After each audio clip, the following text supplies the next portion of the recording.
आखिरीन बहर सबका रहमतल लिल आलमीन सय्यदुल कौनैन खत्मुल मुरसलीन आखिर आमद दूद फखरुल अव्वलीन मुहम्मद अरबी है नबी रास्ते पेशोर मुहम्मद अरबी है नबी रास्ते पेशोर आलम हवा उसकी पैदाइश से उजाला शफीउल उमम हमारा नबी रोज क़यामत शफाअत करेगा अल्लाह के पास गुनाहगार उम्मत शफाअत करेगा अल्लाह के पास गुनाहगार उम्मत भाईरा আমার আল্লাহ পাকের কাছে প্রার্থনা করলেন আল্লাহ সন্তান ইসমাইলের বংশে পয়গম্বর মুহাম্মদকে পাঠাইতেন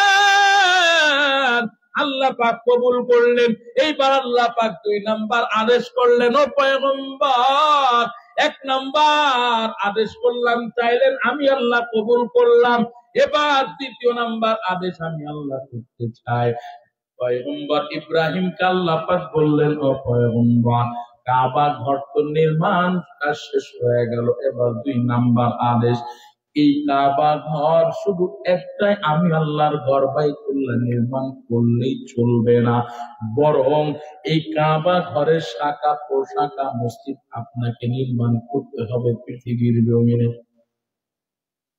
বুঝতে পারছেন আল্লাহ ইব্রাহিম আলাইহিস সালাতু ওয়াস সালামকে কয় পৃথিবীর জমিনে এই কাবা ঘরের শাখা প্রশাখা মসজিদ নির্মাণ করতে হবে এরে নবীর উম্মতির দল পয়গম্বর ইব্রাহিম আলাইহিস সালাম আল্লাহর কাছে কয় আল্লাহ কেমনে সম্ভব আপনার এই একটা ঘর বাইতুল্লাহ নির্মাণ করতে গিয়ে আমি হিমশিম খেয়ে গেছি আবার পৃথিবীর জমিনে এই ঘরের শাখা প্রশাখা কেমনে আমি নির্মাণ করব আমার দ্বারা সম্ভব না জবান খুলে বলেন অসম্ভবকে সম্ভব করার মালিক কে আরেক আওয়াজ করে বলেন অসম্ভবকে সম্ভব করার মালিক কে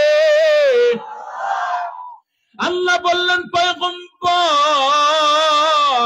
চেষ্টা করবেন আপনি দেওয়ার মালিক বললাম আমি আল্লাহ আল্লাহ বললেন পয়গম্বর বাইতুল্লাহ নির্মাণ শেষে যে ধুলি কোনা আছে বালু কোনা আছে এই বালু কোনা গুলো হাতে নেন হাতে নিয়ে আপনি বাতাসে নিক্ষেপ করে দেন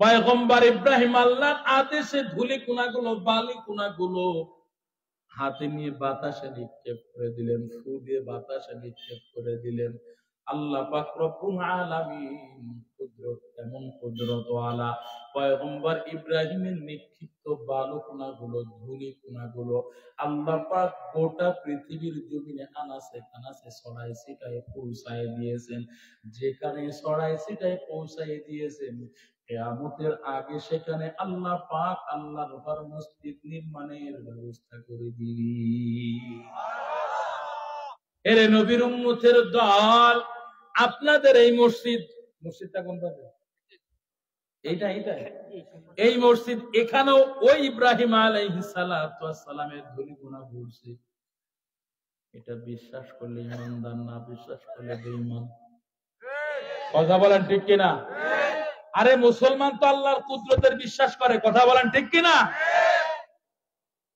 অসম্ভবকে সম্ভব করার মালিক কে এরে নবীর উম্মতের দল আল্লাহ বলতেছেন পয়গম্বর আপনি শুধু একা এই ঘর নির্মাণকারী হবেন এটা হতে পারে না আপনার সন্তানেরা আপনার এই ঘর নির্মাণ করবে সুবহানাল্লাহ আমাদের মুসলিম জাতির পিতাকে কিছুদিন আগে তো কথা বঙ্গবন্ধু শেখ মুজিবুর রহমান এখন যুগ জামানা পরিবর্তন হয়েছে তো এখন এই জন্য কিন্তু ইব্রাহিম আলাইহিস সালাম ভাইরা আমার মুসলিম জাতির পিতা পয়গম্বর ইব্রাহিম আলাইহিস সালাম আল্লাহর জন্য বলেন ও পয়গম্বর আপনার সন্তানেরা এই ঘর নির্মাণকারী হবে আমরা সন্তান না আমরা এই ঘর নির্মাণকারী এই যে দেখেন এই যে মসজিদটা শুরু লগ্ন থেকে কাজ পর্যন্ত যারা এই নির্মাণ কাজে সহযোগিতা করেছে সকলেই এই যে আপনারা যারা দান সহযোগিতা করলেন, সকলেই কিয়ামতের ময়দানে পয়গম্বর ইব্রাহিম আলাইহিস সালাম শুধু জান্নাতে যাবে। কারণটা কি? আল্লাহ বলেছেন শুধু আপনি নির্মাণকারী হবেন না, আপনার সন্তানেরা নির্মাণকারী হবে। এই নোয়াখালী হাতিয়ার জমিনে এলাকার নাম কি? রেহানিয়া। এই রেহানিয়ার এলাকার আপনার সন্তানেরাও জান্নাতে যাবে। কেমনে? দেখেন আমি কি সিস্টেম করতেছি। আমি আল্লাহ ধুলিকুনা ফিরিয়ে দিচ্ছি, এখানে আমি আল্লাহর ঘর মসজিদ নির্মাণ হবে।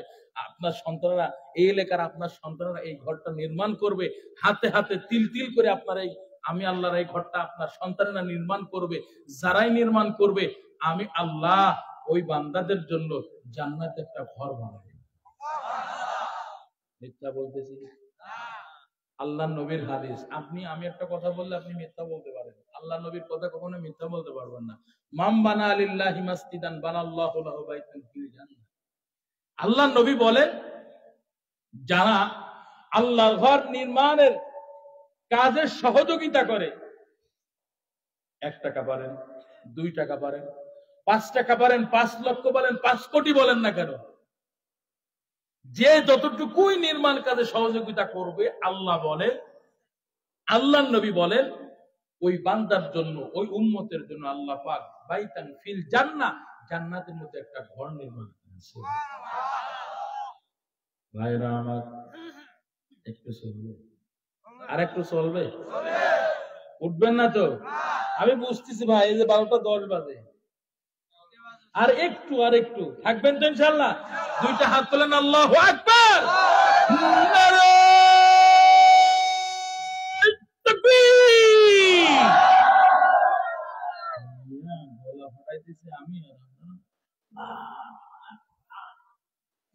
এখন যদি কোন নেতায় ডাক দিত, অমুক ভাইয়ের চরিত্র ফুলের মতো পবিত্র, নামাজ পড়ে না 1 ওয়াক্ত, গাঞ্জা খায় 6 ওয়াক্ত, কথা বলেন ঠিক কি? দিন শেষে করতো কি, একটা 4 কাপ ধরাই দিত আর 100 টাকা দিয়ে দিত। আর যদি টাকা পয়সা বেশি থাকে একটু মদের বোতল একটা ধরাই দিত, 5 জন মিলে খায়। ঠিক না? মনে করছেন হুজুর মানে কিছু বুঝে না, খালি খেয়ে পেটটা মোটা করছে।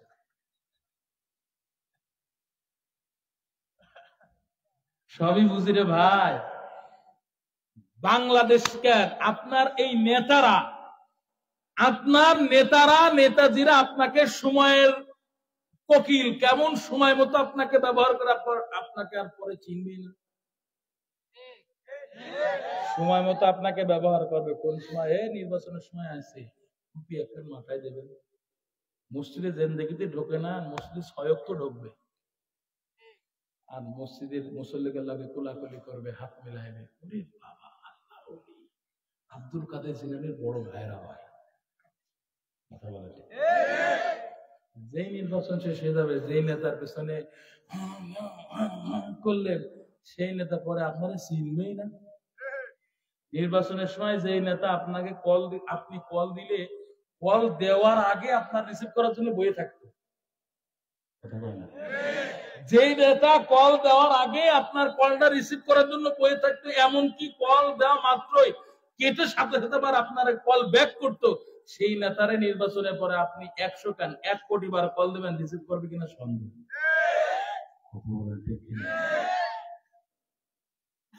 ভাইরা আমার, কি কথা বলছিলাম মনে নাই, কন্যা একটু আমার সঙ্গে মিলে। ও না না না, ও গুরুত্বরে কি কয়, স্লোগানের কথা চলতেছে। হ্যাঁ, মনে থাকবে না তার মানে? আস্থা দিবেন না জোরে দিবেন? নারাই থাকবে, আস্থা দিবেন না জোরে দিবেন? জোরে দিবেন তো? ওরে বাবা, তোদের বেশি কথা কই না, তাড়াতাড়ি মোনাজাত দেন, এত রাত থাকতে মন চাচ্ছে। মিয়া এত কষ্ট করে প্রতিদিন রাত্রে ঘুম কামাই করে, আজকেও ঘুম কামাই করেছি, এমন কি কষ্ট করে আসছে। এরপরে যদি আপনারা যে না থাকেন, তাহলে তো আমি তো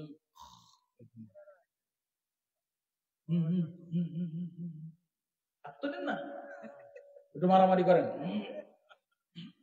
ধরে ধরে, আবার যেন সামনে কারো মেরে দিয়ে না, আবার পিঠ ভেঙে সরে বেরিয়ে যাবে কিন্তু একেবারে। হ্যাঁ, নারায়ে তাকবীর।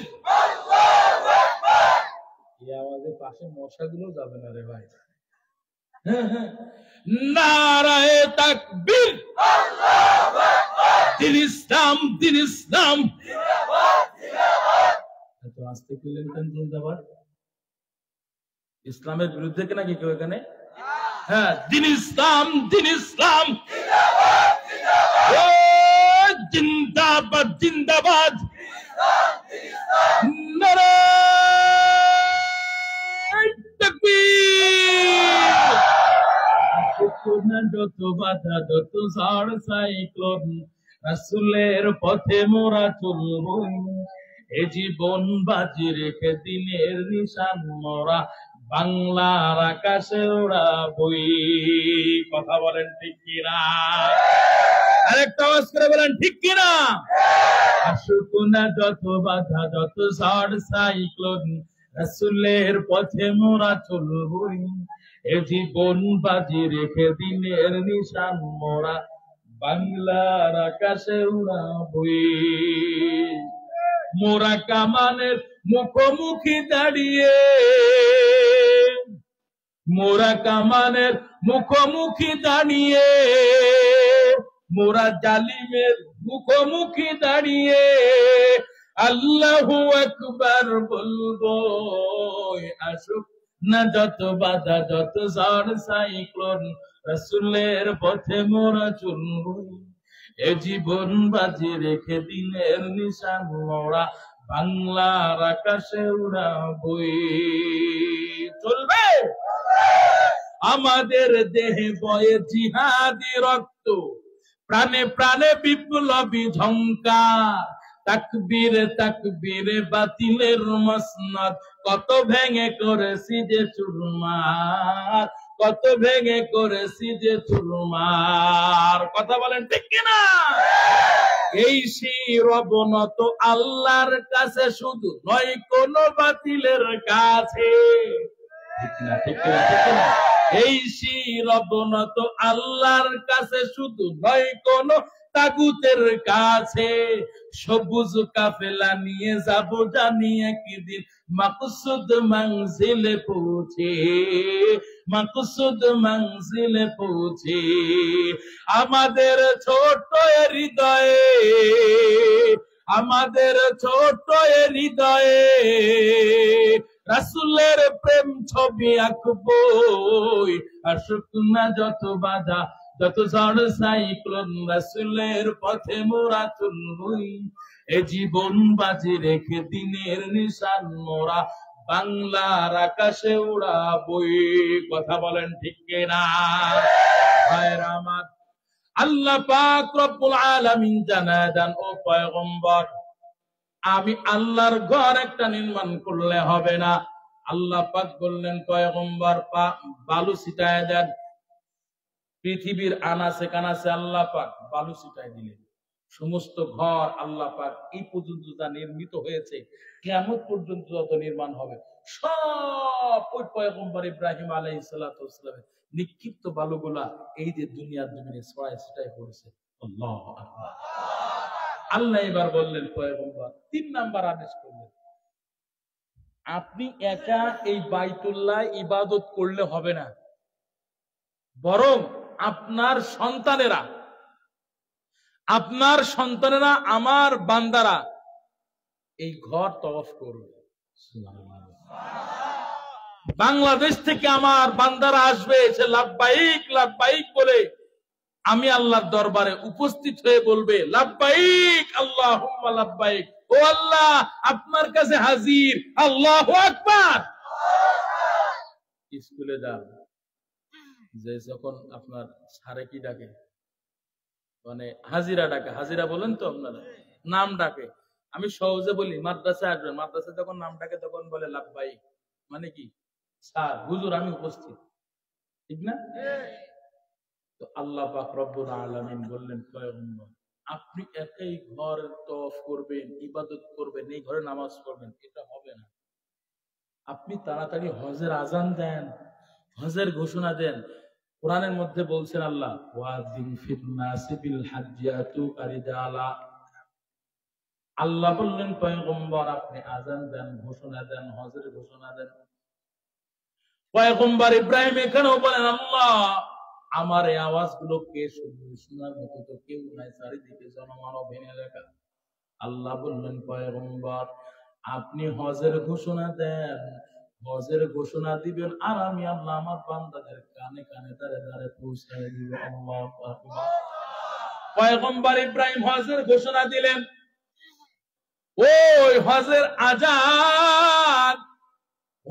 আজান দিলেন, ওই আজানের আওয়াজটা আল্লাহ পাক বান্দাদের কানে কানে কানে কানে দাঁড়ে দাঁড়ে পৌঁছায় দিলেন।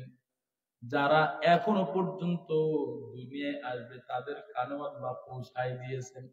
এর নবীর উম্মতের দল, মায়ার নবী রাহমাতুল লিল আলামিন হাদিসের মধ্যে স্পষ্ট করে দেন, যারা পয়গম্বর ইব্রাহিম আলাইহিস সালাতু ওয়াস সালামের আযানে সাড়া দিয়েছিলেন, তারাই কেবলমাত্র কিয়ামতের আগে, তারাই কেবলমাত্র যারা ওই বাইতুল্লাহ দেখেছেন, যারা দেখবে এবং কিয়ামত পর্যন্ত যারা দেখবে, এর নবীর উম্মতের দল, মায়ার নবী কয় ওই পয়গম্বর ইব্রাহিমের আযানের ডাকে যারা সাড়া দিয়েছিল, কিয়ামতের আগে হলো ওই বান্দারা আল্লাহর ঘর বাইতুল্লাহ দেখার তৌফিক পাবে। আল্লাহু আকবার। হাদিসের মধ্যে এমন আসছে, যারা ওই পয়গম্বর ইব্রাহিমের আযানের সাড়া একবার দিয়েছিল তারা একবার যেতে পারবে, আর যারা দুইবার দিয়েছিল তারা দুইবার যেতে পারবে।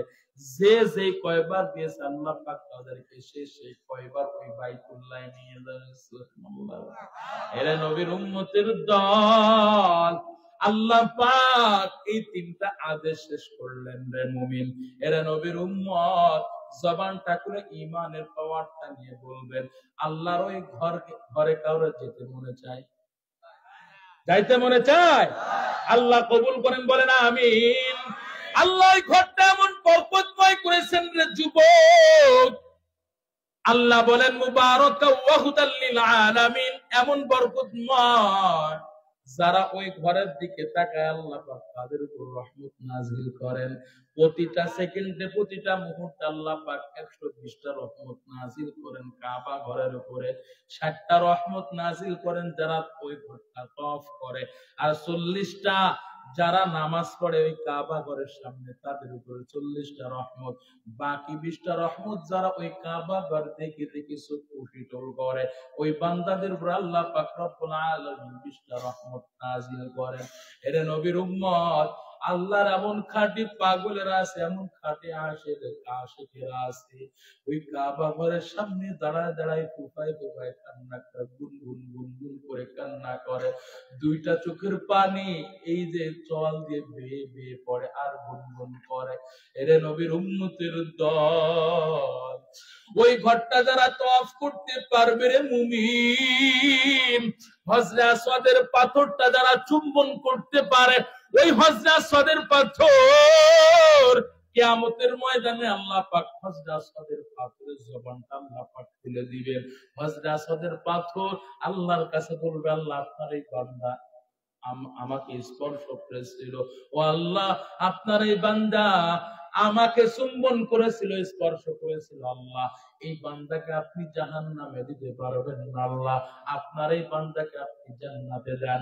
এর নবীর উম্মতের দল, ওই বাইতুল্লাহ যারা তওয়াফ করে, বাইতুল্লাহ যে যারা লাব্বাইক লাব্বাইক দেয়, ওই বাইতুল্লাহ কিয়ামতের ময়দানে ওই বান্দার জন্য সুপারিশ করে আল্লাহর জান্নাতে পৌঁছানোর ব্যবস্থা করে দেয়। এর নবীর উম্মতের দল, যারা ওই বাইতুল্লাহ যেতে পারেন না, শক্তি সামর্থ্য নাই, তারা এখন কি করবেন? আমি আপনাদেরকে বলবো, হাদিসের মধ্যে আসছে রে বাবা, যাদের ওই বাইতুল্লাহ কাবা ঘর দেখার যাদের তৌফিক নাই, সামর্থ্য নাই, আপনারা এই ঘর মসজিদ আল্লাহর হয়, এই ঘরের সাথে আপনারা সম্পৃক্ত হয়ে যান, 5 ওয়াক্ত নামাজে হাজিরা দেন, এই মসজিদের সাথে আপনারা সম্পর্ক রাখেন, এই মসজিদটা আপনারা 5 ওয়াক্ত নামাজ পড়ে পড়ে মহব্বত অর্জন করেন। এই মসজিদের ওসিলা হলো আল্লাহ পাক আপনাকে জান্নাতের ব্যবস্থা করবে। এর নবীর উম্মতের দল, কয়টা মহব্বত অর্জন করতে হবে মনে নাই? এক নাম্বার বাইতুল্লাহর মহব্বত, দ্বিতীয় নাম্বার কিতাবুল্লাহর মহব্বত। যাদের হৃদয়ের মধ্যে আল্লাহর কিতাবের মহব্বত, আল্লাহর কালামুল্লাহর মহব্বত থাকবে, এরা নবীর উম্মতের দল। আজকে আপনারা আমার এখানে আসছেন, আমার সামনে বসে বয়ান শুনতেছেন, আমার কোনো ক্রিয়ার না রে ভাই, আমার কোনো গুণকীর্তন না। আপনারা এসেছেন কোরআনের মহব্বতে, আল্লাহর মহব্বতে। কথা বলেন ঠিক কিনা? আজকে আপনারা যারা কোরআন পড়তে পারেন না রে বাবা, আজকে আপনারা কোরআন পড়তে পারেন না, বুঝলাম রে বাবা। কোরআনের মহব্বত অর্জন করে আপনার সন্তানকে আপনি কোরআনের আলেম হাফেজ বানাই দেন গো বাবা। আপনি যদি এক কোরআনকে মহব্বত করে আপনার একজন সন্তানকে কোরআনের আলেম হাফেজ বানায় যান, ও বাবা, আজকে আপনি দুনিয়ার জমিন থেকে বিদায় হয়ে যাবেন। আপনার আপনজনেরা, আপনার আত্মীয় স্বজন, আপনার বন্ধু বান্ধব আপনার জন্য একদিন কান্না করবে, 2 দিন কান্না করবে, 3 দিনের মাথায় আপনার কথা আর মনেও থাকবে না। কিন্তু আপনার হাফেজে কোরআন সন্তান, আপনার কোরআনের আলেম সন্তান আপনাকে ভুলবে না রে মা, ও বাবা, আপনাকে ভুলবে না। আপনার সন্তান আপনার জানাজার ইমাম হয়ে যাবে, আপনার ওই সন্তান 3 দিনের মাথায় আপনাকে ভুলে যাবে না, বরং ওই সন্তান মৃত্যুর আগ পর্যন্ত আপনার জন্য 2টা হাত তুলে তুলে আল্লাহর কাছে দোয়া করবে। আপনার সন্তান 5 ওয়াক্ত নামাজ পড়বে রে মুবিন, সূরা ফাতিহা পাঠ করবে, সূরা ইখলাস পড়ে পড়ে আপনার জন্য দোয়া করবে, এক পারা কোরআন তেলাওয়াত করবে রে যুবক।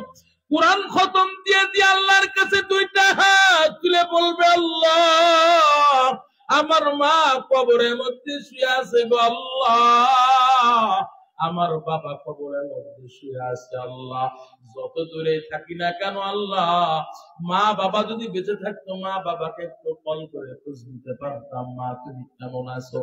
মা সন্তানের খোঁজ নিতে পারতো, বাবা তুই কেমন আছো, কোথায় আছো। বাবাকে একটা বার কল করে খোঁজ নিতে পারতাম, বাবা তুমি কেমন আছো।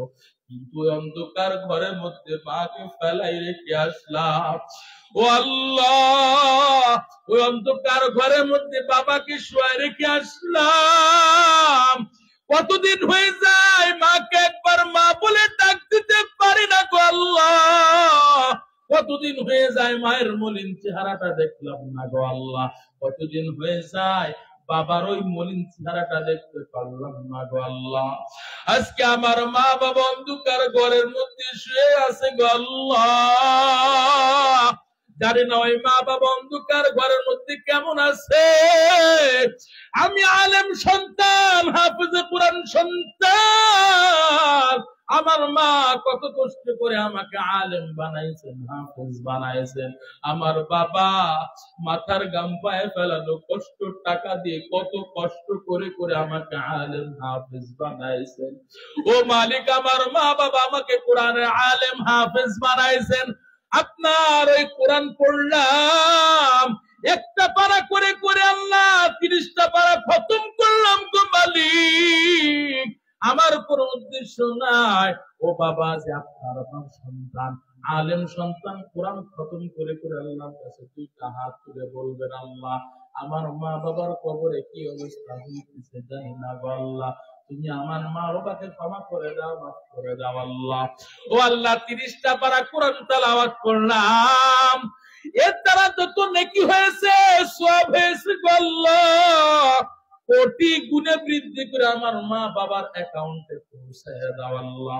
এরে নবীর উম্মত, আপনার সন্তান আপনার জন্য দোয়া করতে দেরি, আল্লাহ পাক আপনার অ্যাকাউন্টে কোরআন খতমের সওয়াব পৌঁছাতে দেরি করবে না। আল্লাহু আকবার বলেন। এরে নবীর উম্মত, কোরআনের মহব্বতে একজন সন্তান হলো কোরআনের আলেম হাফেজ বানায় যান।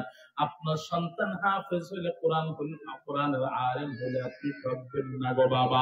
এরে নবীর উম্মতের দল, কোরআন পড়তে জানেন না, কোরআনের আলেম হইতে পারলেন না গো বাবা। আপনি কোরআনের মা বাবা, কোরআনের হাফেজ আলেমের মা বাবা হইতে পারলেন না। আমি আপনাদেরকে বলবো, আপনারা জান্নাতে যাওয়ার সুযোগ আছে। কেমনে?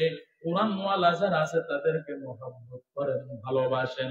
কোরআন ওয়ালার যারা আছে, কোরআনের মাদ্রাসা আছে, কোরআনের মাদ্রাসায় যে দেখেন কত তিন সন্তান না খেয়ে থাকে, তাদের জন্য একটু মাসিক চাউলের ব্যবস্থা করে দেন, রুজি রোজগারের ব্যবস্থা করে দেন। তাদের জন্য মাসে 5,000 টাকা, 1,000 টাকা, 3,000 টাকা একটু বাজেটে রেখে দেন। এর নবীর উম্মত, দেখবেন এই টাকাগুলো আপনি দান করতেছেন, আপনার অ্যাকাউন্ট আল্লাহ পাক ঠিকই লিখে রাখতেছেন। কোরআনের মহব্বতে আপনি মাদ্রাসায় 1,000 টাকা, 2,000 টাকা আপনি দান করবেন। কিয়ামতের ময়দানে কোরআন আল্লাহকে বলবে, আল্লাহ আপনার এই বান্দা কোরআনের মহব্বতে কোরআন সন্তানদেরকে কোরআনের আলেম হাফেজ বানাইছিল। শুধু তাই নয়, আপনার এই বান্দা কোরআনের আলেম হাফেজদেরকে খিদমত করেছিল, খানার ব্যবস্থা করে দিয়েছিল। আল্লাহ এই বান্দাকে আপনি আজকে জাহান্নামে দিবেন, এটা হতে পারে না। ওই কোরআন আপনার মাথার কাছে যে আল্লাহর কাছে সুপারিশ কইরা আপনার জন্য জান্নাতের ব্যবস্থা করে দিবি। আল্লাহু আকবার।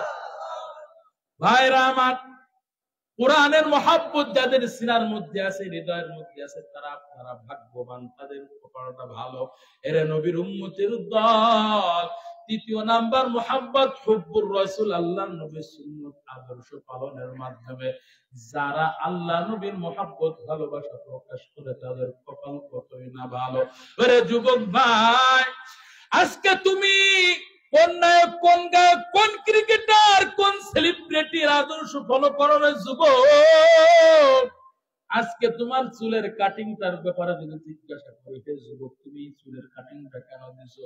যদি বলি, তুমি বলো হুজুর ওই অমুক খেলোয়াড়ের কাটিং, অমুক নায়কের কাটিং, ওই অমুক গায়কের কাটিং, ঠিক না?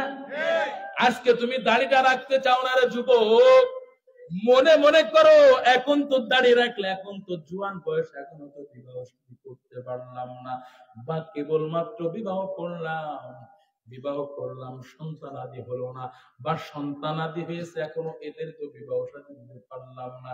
এখন যদি আমি যদি দাঁড়িয়ে রাখি, তাহলে আমাকে সবাই বলবে চাচা চাচা, দাদা দাদা বলে ডাকবে, আমাকে বয়স্ক লাগবে। আরে যুবক, কোন মেয়ে তোমাকে লাইক করবে না, তোমাকে মহব্বত করবে না, তোমাকে ভালোবাসা করবে না তোমার সাথে? এই জন্য তুমি বিবাহ করতে গেলে একটা ভালো মেয়ে তোমাকে লাইক করবে না, তোমাকে ভালোবাসবে না, তুমি ভালো একটা মেয়ে পাবা না, এই ভয়ে তুমি দাড়িটা রাখতে চাও না, ঠিক না? কথা বলেন। তুই তো কপাল পোড়া, তোর মতো কপাল পোড়া আর কেউ নাই। আমি যুক্তি দিই, এরপরে যুক্তিটা খণ্ডন করে দেখ পারিস কিনা। এরা যুবক ভাই, যারা তোমরা দাড়িটা কাইটা নবীর সিনা আঘাত দাও রে যুবক, আমি তোমাদেরকে বলতেছি রে ভাই, মনে মনে করতেছো যুবক বয়স যুবতীরা লাইক করবে না যদি দাড়িটা রেখে দিই, আমার বিবাহ করতে গেলে মেয়ে আমাকে লাইক করবে না, পছন্দ করবে না, বলবে দাড়ি বলে ছেলে বিয়ে করবো না। এইটা কারা কয় তুমি জানো রে যুবক? বেহায়া বেলাজা নারী কখনোই আল্লাহ নবীর সুন্নত আদর্শ দাড়ি ভালোবাসে না, ঠিক না? বেহায়া বেলাজা নারী আল্লাহ নবীর সুন্নত আদর্শ দাড়ি পছন্দ করতে চায় না। তুমি 5 ওয়াক্ত নামাজি হইবা, এটাও সে চায় না। কিন্তু এমন অনেক সতী নারীরা আছে, এমন অনেক দিনদার মেয়েরা আছে, বাবাকে আলটিমেটাম দেয়, মাকে আলটিমেটাম দেয়, মা দাড়িওয়ালা নামাজি ছেলে ছাড়া বিবাহ আমরা বলবো না, ঠিক না? এরা যুবক ভাই, এখন তুমি আমার সাথে যুক্তিতে আসো, তুমি বলো দাড়ি রাখলে আমার মেয়েরা পছন্দ করে না, যুবতীরা আমাকে লাইক করে না, আমার দিকে তাকায় না। ওরে যুবক, তুমি কি জানো তোমার দিকে কারা তাকায়? যারা বেহায়া বেলাজা নারী। কথা বলেন ঠিক না? যারা সতী নারী তোমাকে লাইক করবে না, কারণ তুমি কি দাড়ি নাই, 5 ওয়াক্ত নামাজ পড়ে না। আর যারা বেহায়া বেলাজা, ওরা ঠিকই পছন্দ করবে তোমার, কারণ দাড়ি নেই, নামাজও পড়ে না, যাই গায়ের লগে। আর যারা সতী নারী, এরা যারা দাড়ি রাখে নামাজি, এরাই নেক নারীরা পায়। কথা বলেন ঠিক না? সব মানে একবারে যুক্তির আলোকে এটাই বোঝা যায় যে যারা সৎ, যারা কি বলে, যারা সতী নারী, যারা দিনদার নেককার, তারা কখনোই মানে যার দাড়ি নেই, যে নামাজ পড়ে না, এরে পছন্দ করে না। ঠিক না? তাহলে যার দাড়ি আছে এর কাছেই তো সৎ নারীরা যাবে, ঠিক না? আর যার দাড়ি নেই এর লগে কারা আইব? ওই যারা ওই 10 জায়গায় ঘুরে আইছে,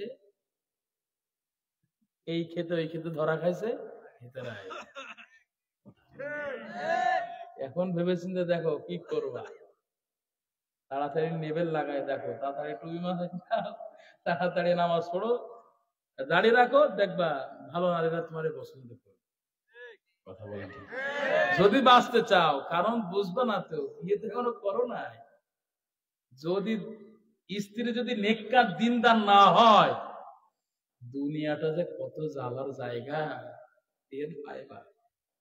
আর যদি দুনিয়ায় কেউ যদি নেককার দিনদার স্ত্রী পাইছে, নেককার দিনদার কি পাইছে? স্ত্রী পাইছে, তার কপাল ধন্য তো ধন্য, তার দুনিয়ার জিন্দেগিটা জান্নাতি জিন্দেগি। কথা বলেন ঠিক কি না? মিথ্যা কিছু কইতাছি? মিয়া ঘর থেকে বের হবেন, বউ আপনাকে 10 বার না 20 বার কল দিয়ে খোঁজ নিবে, কই যাচ্ছেন, কোথায় যাচ্ছেন, কি করতেছেন, বাসায় কখন ফিরবেন। এমনকি আপনার দিনদার স্ত্রী 5 ওয়াক্ত নামাজ পড়ে পড়ে আপনার জন্য দোয়া করবে, ওই দোয়ার বরকতে আপনি লাখপতি হবেন, কোটিপতি হবেন, সমাজের মধ্যে সম্মান পাবেন। কথা বলেন ঠিক? ভাইরা আমার, যারা আল্লাহ নবীর সুন্নত আদর্শ পালন করতে পারবে, ওরে যুবক ভাই, মায়ার নবী কয়, মান আহাব্বা সুন্নতি ফাকাদ আহাব্বানি ওয়া মান আহাব্বানি কানা মাই ফিল জান্নাহ। যে আমার সুন্নত আদর্শ পালন করে যে মহাব্বত প্রকাশ করলো, সে কেমন জানি আমি আল্লাহ নবীকে মহাব্বত করলো, ভালোবাসলো। আর যে আমি আল্লাহ নবীকে মহাব্বত করলো, ভালোবাসলো, মান আহাব্বানি কানা মাই ফিল জান্নাহ, তারা আমার সাথেই জান্নাতে থাকবে, এর মধ্যে কোনো সন্দেহ নাই। এর যুবক বা বৃদ্ধ বাবা আছে, আমি আপনাদের শেষ লগ্নে বলে যাই, 3টা মহাব্বতের কথা বললাম। বাইতুল্লাহর মহাব্বত, কালামুল্লাহর মহাব্বত, রাসূলুল্লাহর মহাব্বত, যাদের হৃদয়ের মধ্যে থাকবে তারা জান্নাতে যেতে পারবে, এর মধ্যে কোনো সন্দেহ নাই। কথা বলেন ঠিক কিনা? এর নবীর উম্মতের দল, যার হৃদয়ের মধ্যে আল্লাহর নবীর মহাব্বত ভালোবাসা থাকবে, মায়ার নবী তাকে সুপারিশ করবেন, এর মধ্যে কোনো সন্দেহ নাই। কিয়ামতের ময়দানে আল্লাহর নবীর সুপারিশ ছাড়া কোনো উম্মত, কোনো বান্দা জান্নাতে যেতে পারবে না। এর নবীর উম্মতের দল, যুবক ভাই ও বৃদ্ধ বাবা আছে, এই 3টা মহাব্বত অর্জন করে যদি কোনো বান্দা দুনিয়ার জমিন থেকে বিদায় হতে পারে রে যুবক, তার কবরটা হবে জান্নাতের বাগিচারে মুমিন। মায়ার নবী কয়, আল কবরু রাউযাতুম মির রিয়াজিল জান্নাহ। কোন বান্দা দুনিয়ার জমিন থেকে বিদায় হওয়ার পর ওই বান্দার জন্য কবরের অবস্থা 2 অবস্থা হয়। 1 নাম্বার, বান্দা যদি নেককার আমলদার হয়ে দুনিয়া থেকে বিদায় হয়, ওই বান্দার কবরটা জান্নাতের বাগিচার মধ্যে একটা বাগিচা হবে। আর দুনিয়ার জমিন থেকে বান্দা বেনামাজি, নাফরমান বেনামাজি যদি কবরে যায় রে মুমিন, নাফরমান হয়ে সুদ খাইয়া ঘুষ খাইয়া যদি যায়, এরা নবীর উম্মত, মায়ার নবী কয়, আম হুফরাতুম মিন হুফারিন নার, ওই কবরটা জাহান্নামের আগুনের কুয়ার মধ্যে একটা কুয়া হবে রে মুমিন।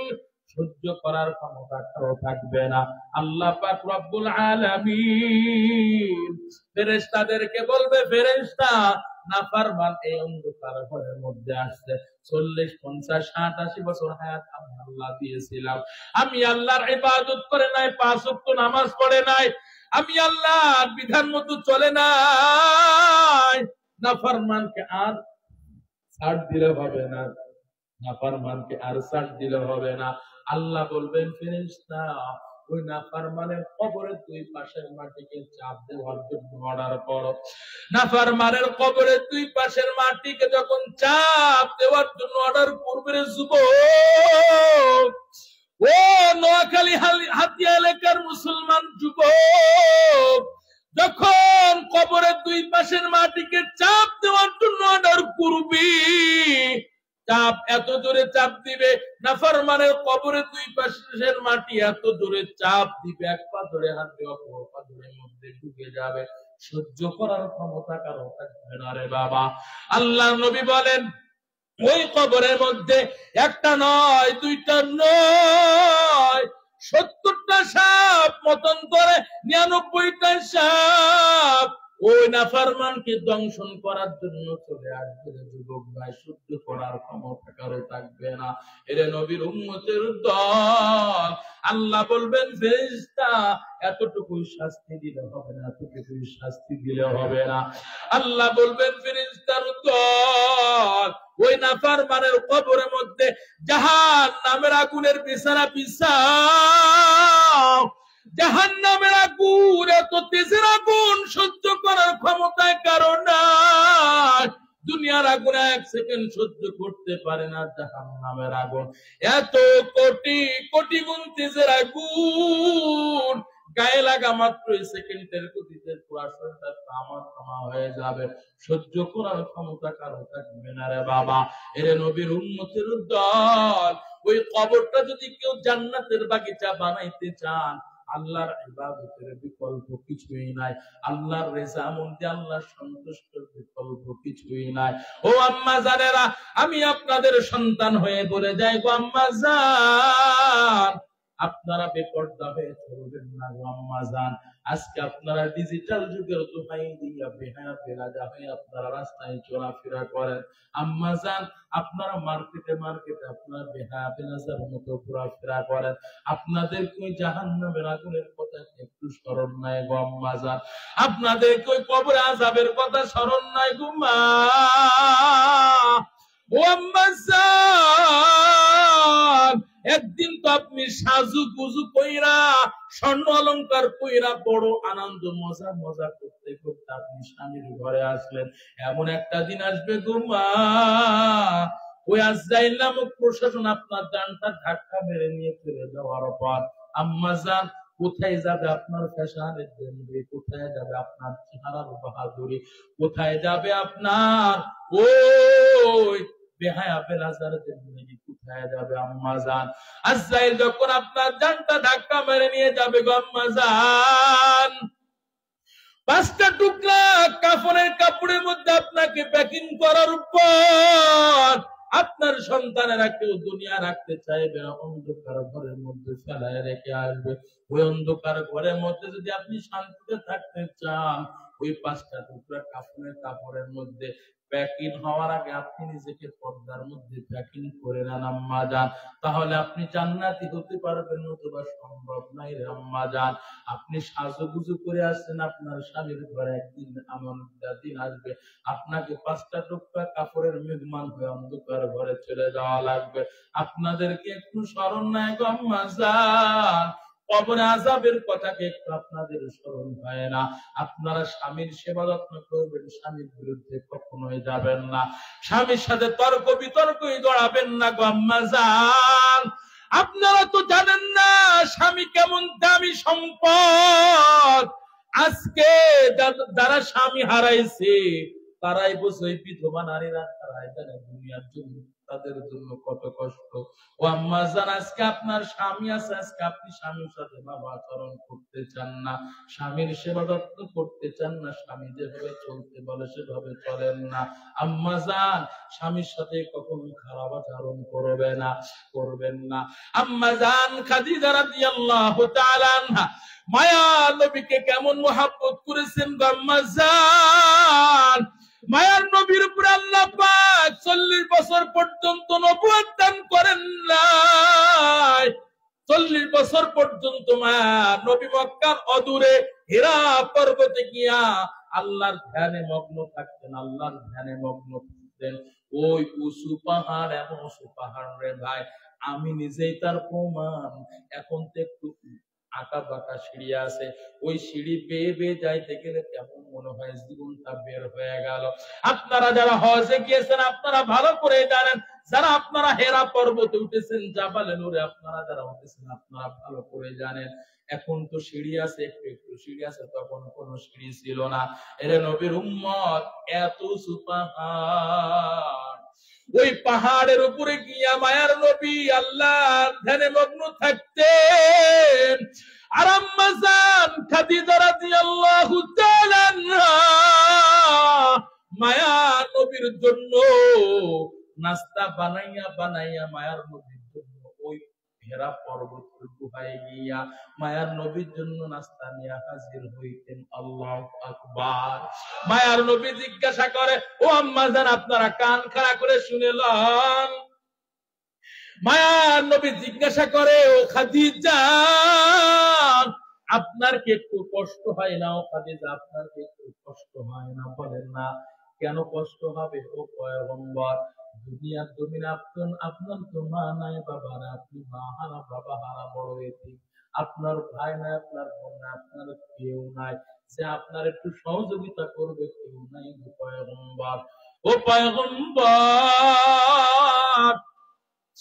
আমি খাদিজা ছাড়া আপনার কেউ নাই গো নবী। আপনি আমাকে বলতেছেন আমাকে কষ্ট হয় কিনা? এই পাথরের পাহাড় পাথর বেয়ে আমি আপনার দরবারে উপস্থিত হই। ও পয়গম্বর, আমার কষ্ট হয়, তবে আপনার মহাব্বত ভালোবাসায় আমার এই কষ্টকে কষ্টই মনে হয় না। আল্লাহু আকবার। ও আম্মা জান, মায়ার নবীকে কেমন মহাব্বত করলেন আম্মা জান খাদিজা রাদিয়াল্লাহু তাআলা আনহা। আর আপনি স্বামীকে পাইয়া স্বামীর সাথে অসৎ আচরণ করেন, কখনোই স্বামীর সাথে ঝগড়া করবেন না, 5 ওয়াক্ত নামাজ ঠিক মতো পড়বেন, স্বামীকেও 5 ওয়াক্ত নামাজের আদেশ দিবেন, সন্তানদেরকেও নামাজের আদেশ দিবেন, নিজে কোরআন পড়বেন, সন্তানদেরকেও কোরআনের আলেম হাফিজ বানাইবেন। ও বাবা জান, ও বৃদ্ধ বাবা যে আমি আপনাদের সন্তান হয়ে বলে যায়, 40, 50, 60, 80 বছর পার হয়ে গেল বাবা, এখন আপনারা 5 ওয়াক্ত নামাজ ঠিক মতো পড়তে চান না। ও বৃদ্ধ বাবাজি, ও যুবক ভাই, তোমার মতো কত যুবক 5 ওয়াক্ত নামাজ পড়ে 1 ওয়াক্ত নামাজ কাজা দেয় না। ওরে যুবক ভাই, তোমার মতো কত যুবক দাড়ি রাখছে, দাড়িটা কাটতে চায় না। ওরে যুবক, তুমি কেন পারবা না রে যুবক ভাই? আমি তোমার ভাইয়ের মতো হয়ে বলতেছি, আজ থেকে তোমরা 5 ওয়াক্ত নামাজ পড়বা, নিজের জীবনটাকে আল্লাহর বিধান মতো চালায়বা, নিজের জীবনটাকে নবীর তরিকা মতো চালায়বা, নিজের মা বাবা যদি বেঁচে থাকে মা বাবার যত্ন করবা, খিদমত করবা, মা বাবার কলিজায় কখনো কোনো অবস্থাতে আঘাত দিবা না রে যুবক ভাই। ও বৃদ্ধ বাবাজি, জীবনে যা করেছি আল্লাহর দরবারে ফিরে আসেন, আল্লাহর পথে ফিরে আসেন। যা জীবনে করেছে আল্লাহর দরবারে তওবা করেন, আল্লাহ জীবনে যা করেছি তওবা করতেছি, আর জীবনে গুনাহ করব না, আর জীবনে গুনার ধারে কাছেও যাব না। কে কে তওবা করতে পারবেন? দুইটা হাত তুলে আল্লাহকে দেখা দেন। ও আল্লাহ, তাকায় দেখেন, ও আল্লাহ, গভীর রাতে আপনার বান্দার আপনার কাছে হাজির, আপনার কোরআনের মহব্বতে, আপনার কোরআনের ভালোবাসা, আপনার বান্দার ঠান্ডা মাটির উপরে বৈশা আপনার কোরআনের কথাগুলো শুনলো, নবীর কথাগুলো শুনলো। আল্লাহ, আপনার বান্দারা আপনার কাছে ওয়াদা করতেছে 5 ওয়াক্ত নামাজ পড়বে, আপনার বিধান মতে চলবে, নবীর তরিকা মতে চলবে, যাদের মা বাবা আছে ইবাদত করবে, খিদমত করবে। আল্লাহ, কত বান্দারা আল্লাহ আমরা গুনাহ করতে করতে পাহাড় পরিমাণ গুনাহ করেছি। আল্লাহ, আপনি আমাদের গুনার দিকে তাকান না, আপনার দরবারে দুইটা হাত তুলেছি। আল্লাহ, আপনি আমাদের মাফ করে দেন, তওবা করতেছি আল্লাহ, আর গুনাহ করব না, আপনি আমাদের মাফ করে দেন, ক্ষমা করে দেন। আল্লাহ, আপনি আমাদের তওবাগুলো কবুল করে নেন। চিল্লা বলেন আমিন, আমিন, আমিন। আখির দাওয়ানা আলহামদুলিল্লাহি রাব্বিল আলামিন। ভাইরা আমার,